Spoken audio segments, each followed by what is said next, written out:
You might have large scratches, you might have small scratches, it could even be a dent. Today we're going to show you how to fix pretty much all of them on a really tight budget with a really professional finish.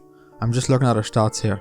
98.4% of you guys are not subscribed. We would greatly appreciate it if you would subscribe, as it really helps us. It allows us to grow and allows us to get better content to you guys faster. Today we're going to fix some really deep scratches on a 2005 Mark 6 Fiesta. This tutorial will work with any car with a plastic bumper.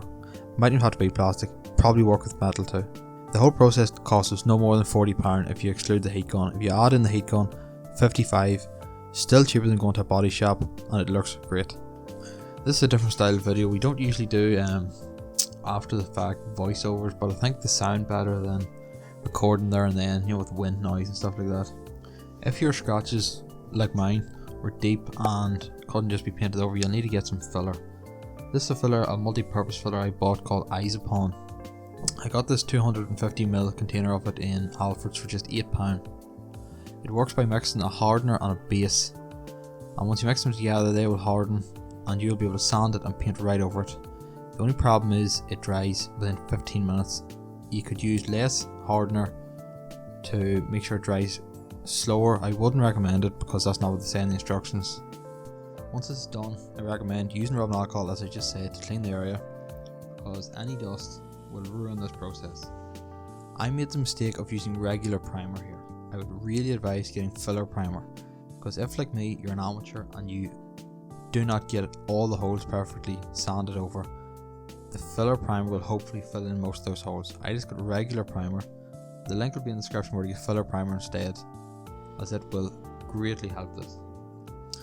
I recommend you use between 2 and 4 coats of primer. You can use more if you want.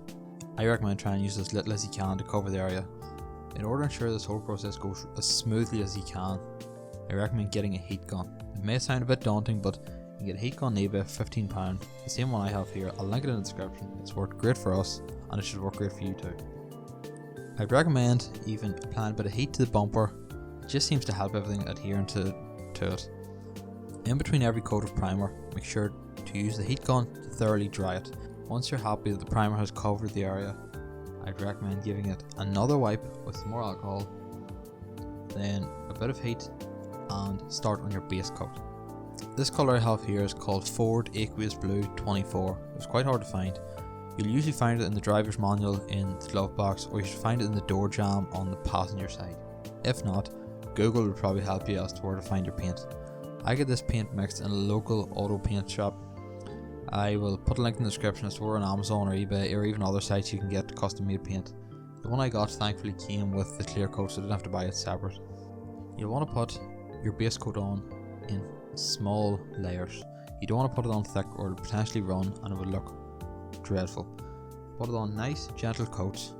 Go back and forward, make sure to overlap the layer with the previous layer as to not miss anything. Keep doing this in thin layers, applying heat between the layers to ensure even coverage over the whole panel. You want to make sure you can see none of the primer beneath. Now we get on to the worst part for me anyway. Make sure that your base coat layer is fully clean. Give it another go of alcohol if you want. I recommend it. Now you're on to the clear coat. I recommend putting on a really thin layer as a tack coat to ensure the primer will stick. After it's fully dry, again using a heat gun, put on 2 coats as thick as you can without runs. The runs are an absolute nightmare to get rid of, and with the right technique they're very easy to prevent. You want to feather in the edges of your clear coat, so you'll go over the bits of the car that aren't damaged at all, just a wee bit, maybe a few inches. This will help fade the new paint into the old paint and make it less obvious where you touched up. And remember, just like before, in between every layer of paint you'll want to use your heat gun. This ensures that it dries nicely and it'll all adhere. Be sure to keep an eye out for any dust or bugs. I actually had a bug stuck on my clear coat and it was a nightmare to sand out, so just keep an eye on that. Make sure it's incredibly clean. Once your clear coat is down and it's dried, it's probably alright. For the vast majority of people here, this is where we finish. It'll look great, no one will even know. But if you want to go further, I would recommend giving it a light wet sand with some 2500 grit sandpaper.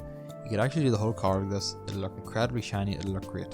But after that, you have to give it a buff with some compound and then polish. It's a lot of work. I wouldn't recommend it. Just leave it with the clear coat and you'll be more than happy. Thanks for watching this video. Just like we said at the start, we'd greatly appreciate if you subscribe, throw a like on this video, maybe even a comment. Thank you.